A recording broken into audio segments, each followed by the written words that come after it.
What's up, everyone? I'm here today with UFC Bantamweight and TUF 31 finalist Cody Gibson. Cody, how are you, man? Doing well.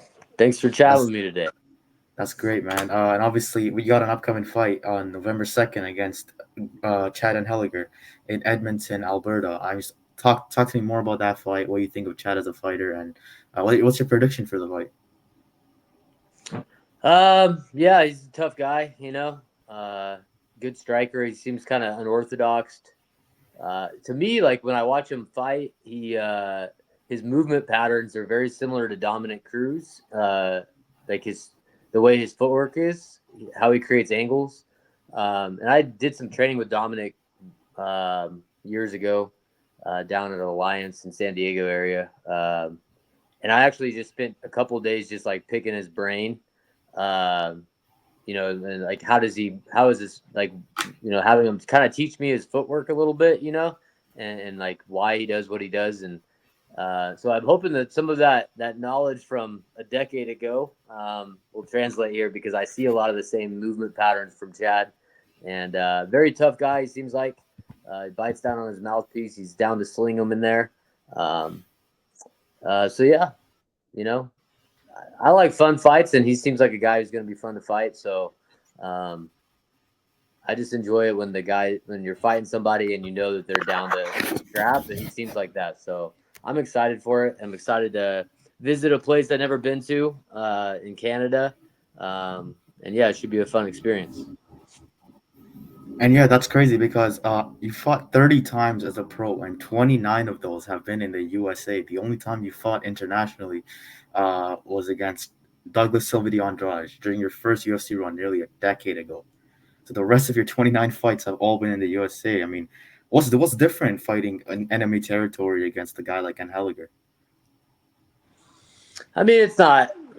It doesn't matter. I mean, if I flew to the East Coast, um, it's going to be similar duration as if I flew from where I'm in California to Edmonton. So yeah, it's across a border. It's a different country, but I like visiting new places. I like going new places I've never been and exploring. And a part of this whole fighting game and has for me a part of the fun part of it for me has been just being able to travel and see different parts of the country. Like you said, most of my fights have been in the United States, but even just in the United States, just getting to travel, to a lot of different cities that I might not have ever been to.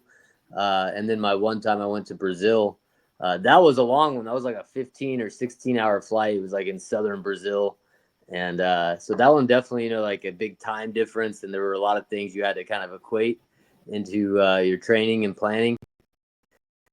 With Edmonton, I looked up the elevation. Other than the fact that it's going to be like freezing cold, it's not too much different than if I was flying anywhere in the States. And out of all the places in the state you fought in California multiple times. You fought in Vegas, Texas, South Carolina, Miami, Boston. What's been your favorite place to fight in so far? I'd probably say Boston. I really, really like the city, and I loved exploring it. And Boston's full of a bunch of little neighborhoods that are like pockets in their own little communities with their own culture and identity and kind of flavor. And so it was cool to kind of get exposed to that. And I kind of like the harshness of the locals and like the no BS kind of attitudes that they have. And but I had like a really good time there. After my fight, I forget what pay per view that was, but it was 292. O'Malley 292. Me and my friends and some of my family stayed in town for an extra day and found like a super cool local pub, and like they treated us really well. And they gave me a shirt, and I still talk to one of the bartenders to this day. So it was a good experience. I just had a lot of fun in Boston, so that was probably number one so far. And that's great to hear, man. Boston's a great place. And speaking of that Boston place, the way you got into that fight was from the Ultimate Fighter, season 31. Obviously rated as a finalist. I just talk to me more about your experience on the Ultimate Fighter. You fought Rico and can't remember the other guy's name. Rico and Mando, I think. Mondo. Yes, yes. Mondo. You fought both of those guys, two guys that were up and coming prospects. I mean, What was your like? You spent 6 weeks, I think it was, away from your friends and family, no contact at all. What was the experience like there? That was the hardest part for me, was just not being able to talk to my kids or my wife. And just, it wasn't even like, I mean, yeah, you're gonna miss them and all that stuff. You're gonna have, everybody's gonna have those emotions. But for me, it was like not knowing how they were doing. Not knowing when my oldest had a bad day at school and needed a conversation to be, like to cheer her up or whatever, or like and then worrying about my wife struggling with our whole family, and she works full time and is trying to juggle that without me.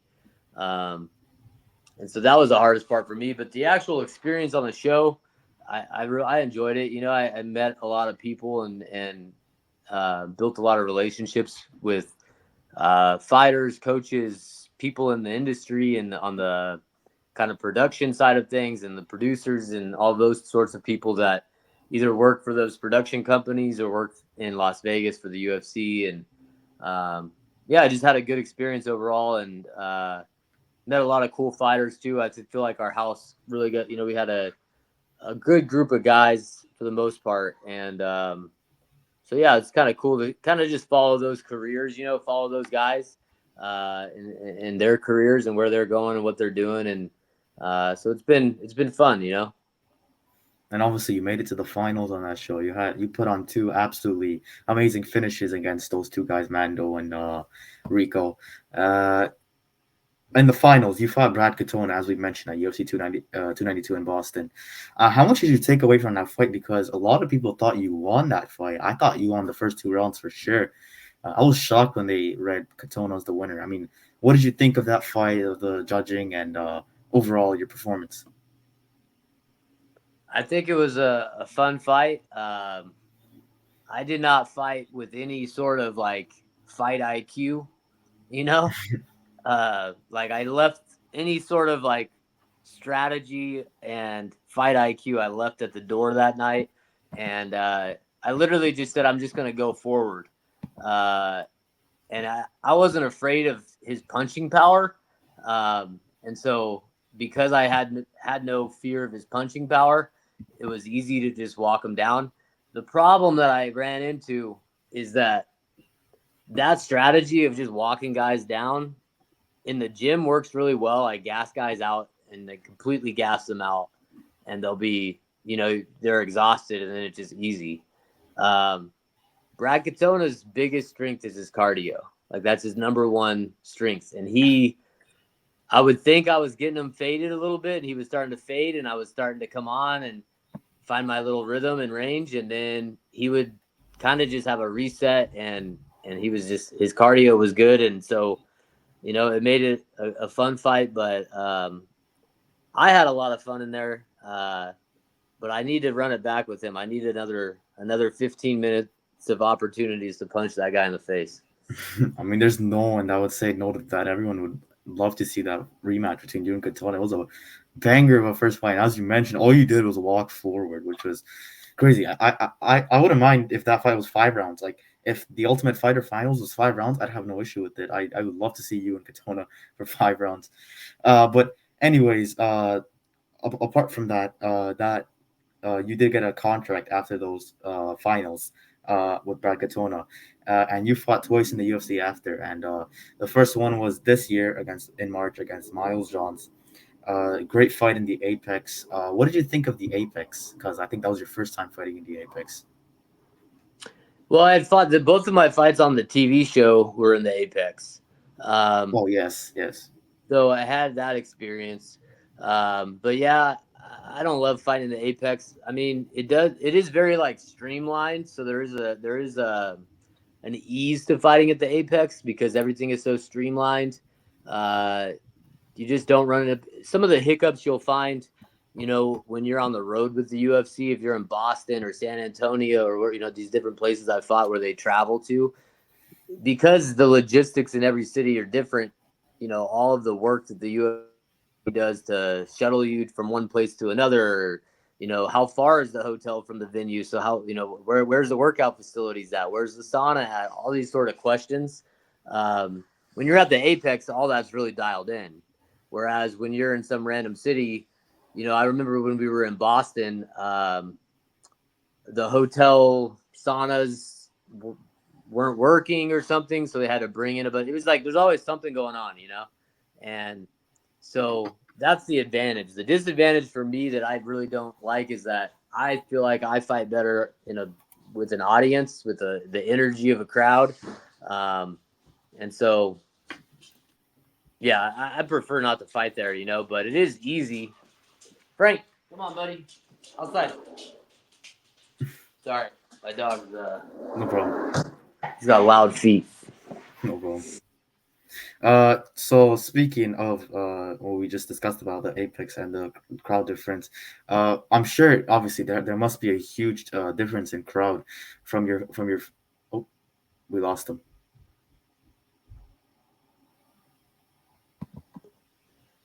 I don't know what happened there. I think it, someone's cut We're out. I have good. no idea. Yeah, we're good. I can hear you. What was the question about the difference between a crowd at the Apex and in like Yes, Boston or something?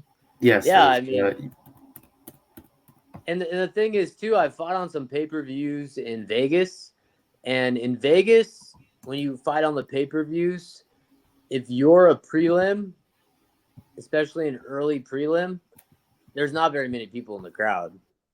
But when you're in like a place like Boston, that place was packed.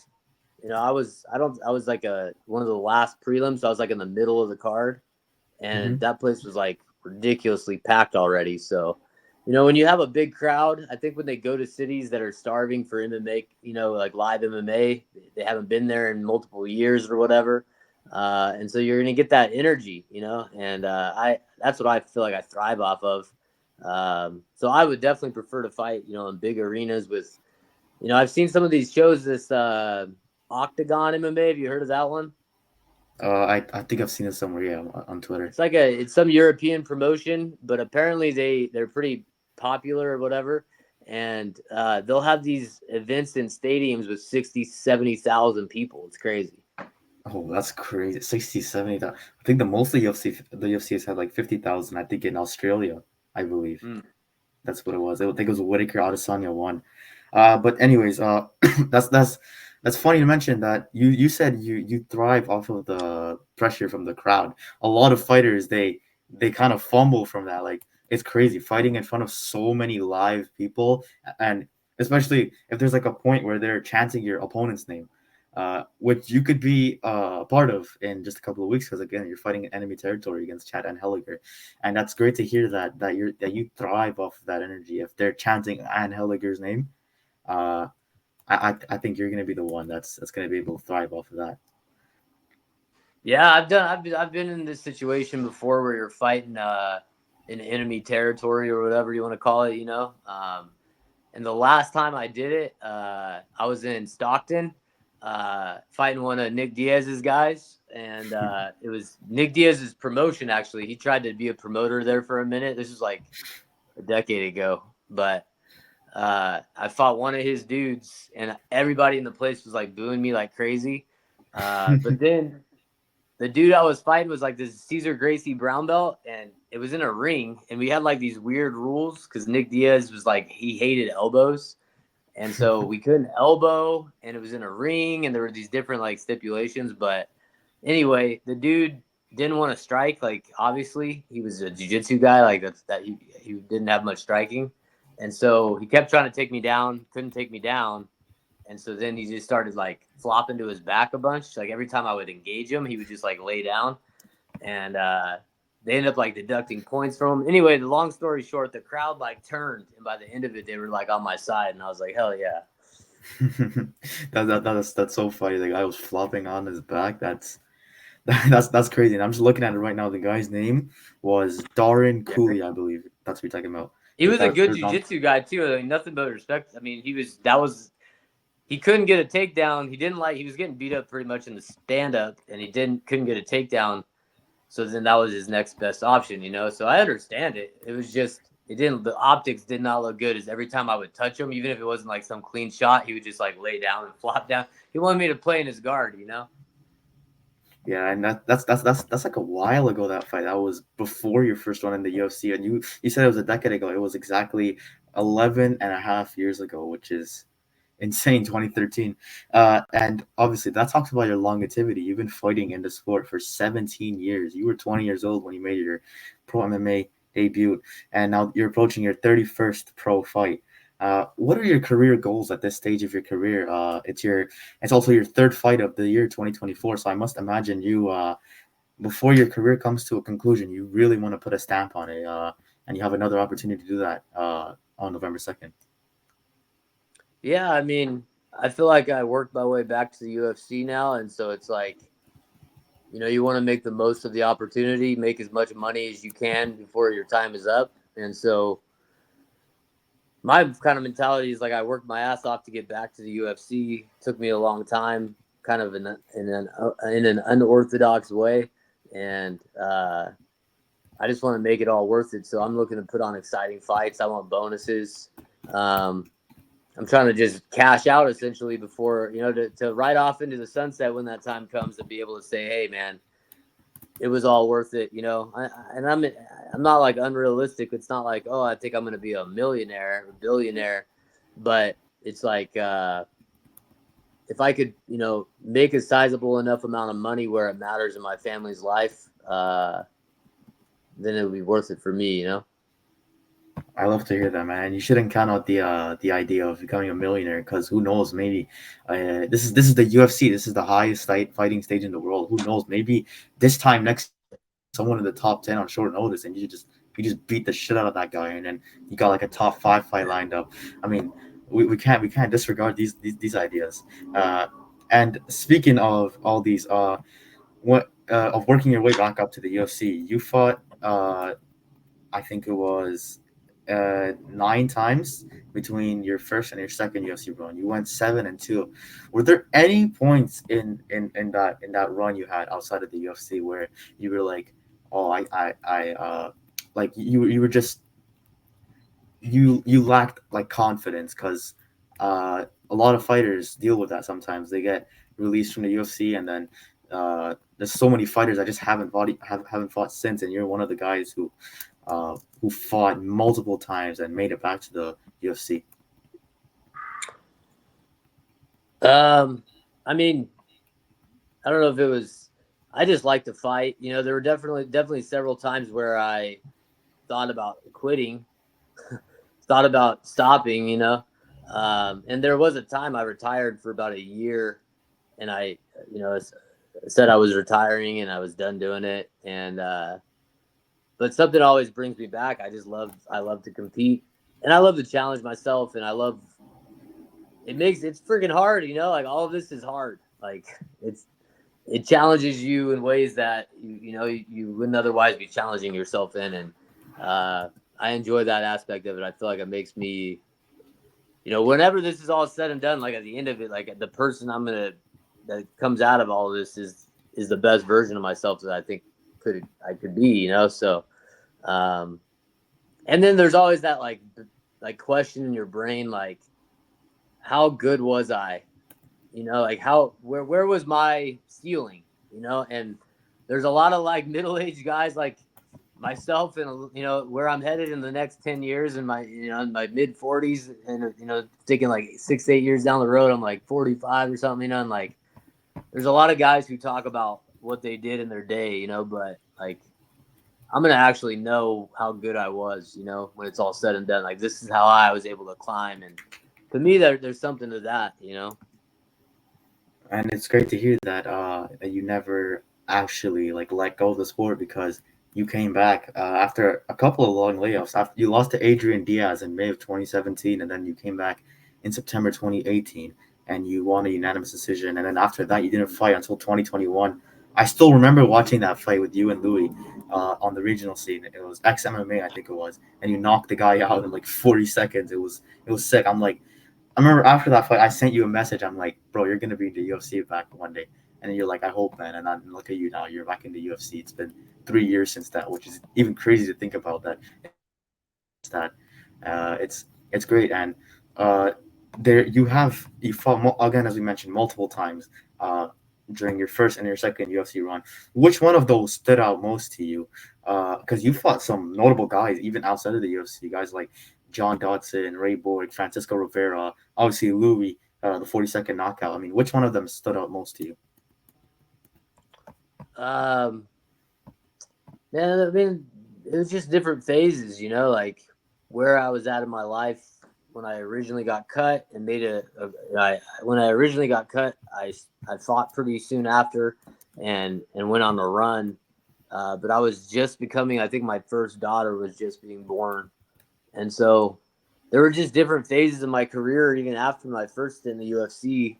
And it wasn't until, after COVID or during COVID, I moved my entire family. We moved about 2.5 hours west of where we were. And so it was a new gym, a new life. And it kind of just gave me it rejuvenated my career a little bit, and gave me, we're coming out of COVID and I'm finally able to fight again. And it gave me some, you know, motivation, I guess, this whole second phase of my career now back in the UFC. Um, so I mean, there were things about it. There were different fights, I guess, that mattered more. I think John Dodson was a big fight for me, just because I had been following John Dodson prior to everything he did in the UFC. When he was on the regional scene, and I was just coming up, I thought he was one of the top guys that everybody talked about. This was back in 2008, 2009, 2010 era. And so that was a big fight for me. And then I had some crazy fights along the way getting back to the UFC. What was that guy's name? Roland. Francisco Rivera. That was a good fight, and Francisco's a good dude. He's a California guy, so we've kind of been around each other in the fight scene for a long time. So it was cool to fight him. No, it was Rolando Velasco. Yes, yeah, 5 rounds. That was a TP. It was at Tachi Palace fights, and that was for the title, and that was a crazy fight. So there was a lot of good experiences and memories I had from that time in between, but it's crazy, man. Life is crazy. I remember after the Francisco Rivera fight, I was kind of at a crossroads. I was like kind of getting tired of fighting on the regional scene. Like it wasn't worth it for me. Like the amount of time I needed to train, I was working I obviously worked full time as a teacher, and then trying to be a dad and a husband, and so I was getting to the point where I was like, what the hell am I even doing? Like, am I just being so selfish to my family that I'm going to fight for $3,000, $4,000, like it's not worth it. And then the Ultimate Fighter happened, and then, everything kind of, the train of events after that. So it's just kind of crazy how things play out. Yeah, man, that Ultimate Fighter was such a fun season, and it was so nice to see you get that first win over Mando, and it was a sick flying knee finish, and then obviously the arm triangle in your next fight. You got two first round finishes. I'm sure that must have been a huge bump up in confidence that, oh, I belong in this sport.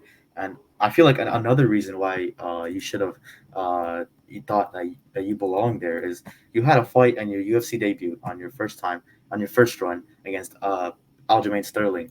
How much did you reflect from that fight? Because obviously we saw Sterling become champion. We saw him become one of the greatest bantamweights of all time. We saw him recently at UFC 300, move up to featherweight. I mean, you fought that guy pretty early in his career, and you gave him a run for his money. It was a 29-28 decision. It was a great fight as well. Did you take anything away from that fight? Yeah, I mean, I think as I watched him kind of ascend to what he did in the sport, I think it was cool to. It definitely gave me confidence, like I knew he was a really good grappler, but I can grapple with him, like I was competitive with him in the wrestling and in the grappling, and so I think helped, yeah, definitely give me confidence, and we've trained together a lot since then, so um, yeah, I mean, I think whenever that's what's always funny is because sometimes you don't like your opponents or like, you've got beef with them or whatever. But every time I fight a guy from that moment forward, I want them to have nothing but success in their career, So if they beat me, like I want them to go on a huge run. So it's like, I lost to that guy, but he's a champion. It's like, or if I beat them, it's like I want them to go and beat 10 other people because that proves, it kind of shows that who you beat and gives you the quality of a good win. So yeah, I'm always I'm the biggest fan of all the people I've ever fought. And another guy that you fought in this current UFC run, back to this one, you fought Miles Johns. He's also been on a run. He co-headlined his next show against Douglas Silva de Andrade, another former opponent of yours. Uh, what do you think of Miles Johns? And he has a big fight coming up with Cody Garbrandt. What did you think of that fight with Miles Johns? Yeah, I think Miles is he's a good grappler, a good wrestler, obviously. Throws a big overhand right, and he tends to kind of fade in fights. He's a big muscular guy. But that could be just aesthetic to some degree too. Like it looks worse than it is. You know what I mean? To some extent, I think that's part of when you see that criticism of him. Some of that just looks like he's tired, but he's not as tired as he might look. So it's a tough fight for him because Garbrandt's got such fast hands. Garbrandt's going to be a lot faster than him, but he does pack a punch, and Garbrandt's been susceptible to knockouts. So Hmm. I think he's going to try to take him down. And Garbrandt, he comes from a wrestling background. He's an Ohio guy, so Ohio is typically an area of it's really good high school wrestling. Um, and but he struggled against the Brazilian dude Figgy. He got taken down and submitted. So I think Miles John's going to probably try to get him down at some point. Miles is also a guy who doesn't throw a lot of volume. Like he likes to just kind of wait on the outside and then occasionally explode in. So it'll be interesting to see how Garbrandt plays that. To see pressure him. Garbrandt's kind of an explosive fighter too, so it could just be like two cars colliding, and you might get explosions when they do. So it'll be a good fight, I think. I know both guys. I like both guys, so we'll see what happens. But it'll definitely be one I'm gonna be watching for sure. Yeah, and Miles isn't the only former opponent of yours that has a fight with Cody Garbrandt. Brian Kelleher also fought Cody Garbrandt right before you beat him. And just in regards to that fight with Kelleher, he was on a 3-fight losing streak by the time you fought him. So his back might have been against the wall, and you needed a win, obviously, against Kelleher to keep your spot in the UFC, for sure. And we saw just last week, actually, Kelleher got removed from the UFC roster off of that arm triangle win. I mean, were there any thoughts leading up to that Kelleher fight where you're like, oh, I think I'm gonna have to, I need a win here, and I got to beat this guy if I want to keep my spot here? I mean, yes and no. Yeah, I think I think that you did. I did have that thought. Like I got all. Went through all this work and all this struggle to get back to the UFC, and I didn't have a good performance against Miles Johns. I don't make any excuses or anything like that. But sometimes, the fight game is weird, man. It's like what's going on in your life at the time of your fights sometimes plays a part in things, and whether you like to admit it or not. And so, um, I had a really bad performance against Miles Johns, and so I really it wasn't even about like the idea of getting cut from the UFC. I guess that probably definitely crosses your mind, but it was more like I want to prove to people that I can fight, and I'm a problem for a lot of guys in the weight class, and I think I've still got some tread on my tires. Um, and so that was more important to me than anything else, was going out and showing that I'm planning on putting on some pretty good performances here in the next couple of years, and surprising some people. Yeah, and that was a great statement win over Kelleher, first round arm triangle finish. And you're actually a part of one. Kelleher's only lost to like really notable fighters. He's lost to guys like in the UFC. Necessarily, he's lost to his UFC losses are Cheeto Vera, John Lineker, UFC top 15 bantamweight Montel Jackson, UFC veteran Cody Stamen, Ricky Simone, Umar Nurmagomedov, Mario Batista, Cody Garbrandt, and you. So this guy, even though It's he a good. has Yeah, you're a part of those guys that beat Kelleher, and you're a part of one. Not all of them finished Kelleher like you did, so it's pretty cool to have that. And Kelleher's beaten some notable guys as well, like Henan Barrow, and he's just the dude can bang. And I wish we saw him one more time in the UFC, but I guess it was I guess it was you who sent him out of the octagon for good. But anyways, I wanted to talk about. Actually, I wanted to play a little game first before I let you go. Uh, I want to list everyone in the bantamweight top 15 from bottom to top, and I want you to say a short answer about each one of them. It could be one word. It could be a short sentence. It could be whatever. So I'm gonna start off Okay. number 15. Okay, I'm gonna start off number 15 bantamweight Montel Jackson. Big hands. Number 14 bantamweight Dominic Cruz. Legend should not be ranked. Number 13 ranked Jonathan Martinez. Slick. Number 12 ranked Kyler Phillips. Wild. Number 11 ranked Jose Aldo. Man, what can you say? The king, man. Number 10 ranked Rob Font. Really good boxing. Really like his hands. He needs to improve his grappling defense. Number 9 ranked Mario Batista. I like Batista. I know he got a lot of flack for how he fought Aldo, and rightfully so probably. But besides that fight, the guy's a beast, and yeah, I think he moves on and he Yeah, he received a lot of backlash from that Aldo fight. People are saying he should fight Alex Pereira next.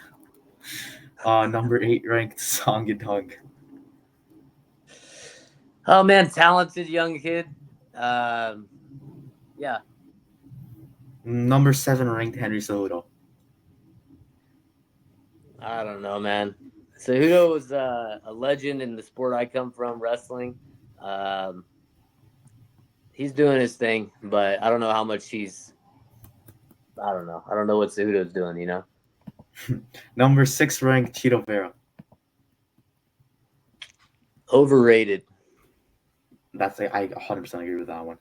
Number 5 ranked Davison Figueiredo. underrated. Oh yeah, he's got a big fight coming up with Peter Yan. Number 4 ranked Corey Sanhagen. My favorite bantamweight to watch in the division is Sanhagen, and Yeah, yeah.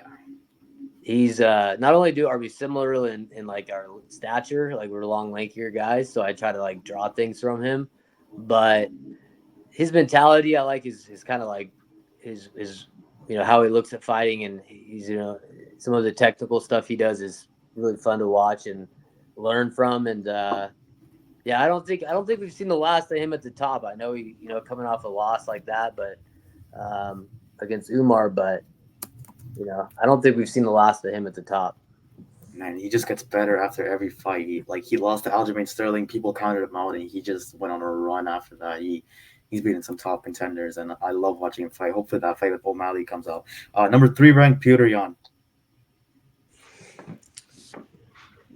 Jan's the man. I mean, he's got really good hands. Really good hands, really good fight IQ.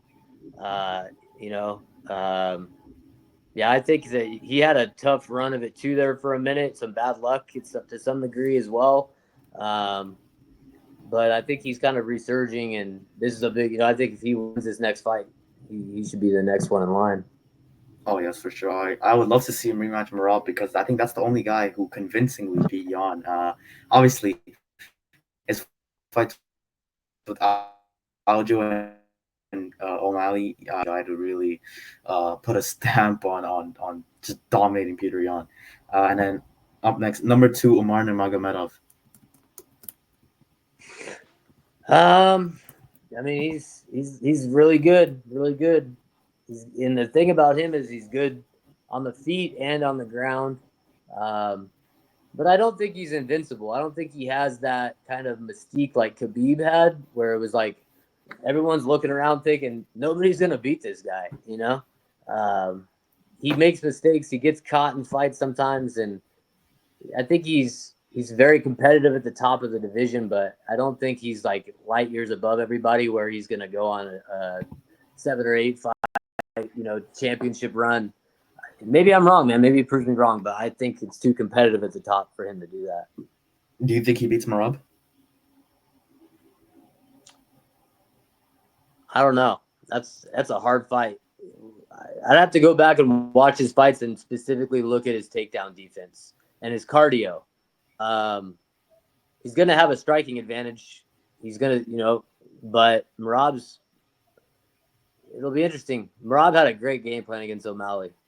I thought if you actually watch how he fought that fight, uh, it was to the T, man. That was the right way for him to fight him, and so yeah, I think Marab's.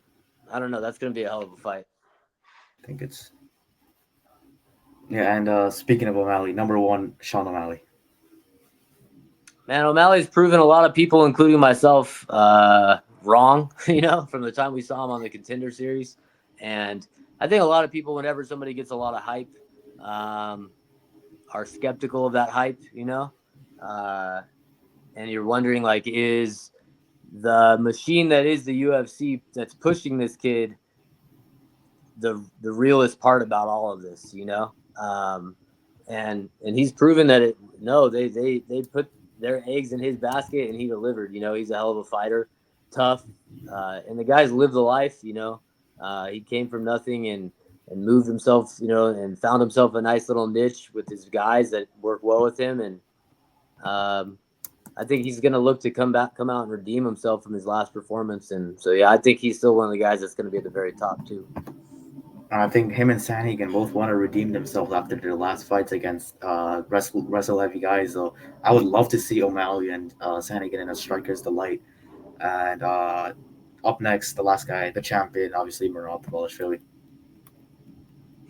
Yeah, man, Rob's the best in the division right now, and relentless pressure and pace, and has just become a smarter and better fighter as time has gone on, and since you saw him in the UFC until now. And yeah, man, we'll see how long he could hold on to it. It was great talking to you, man. And you got a big fight coming up on November 2nd. You'll definitely be amongst the top 15 of the bantamweight division in the near future, in my opinion. You're gonna be up there, and good luck to you against Chad and Helliger. And I'll be tagging you on X for the interview when I uploaded it. All right, man. Yeah, good talking to you. It was great talking to you, man. Have a good one. You too. Take care. You too.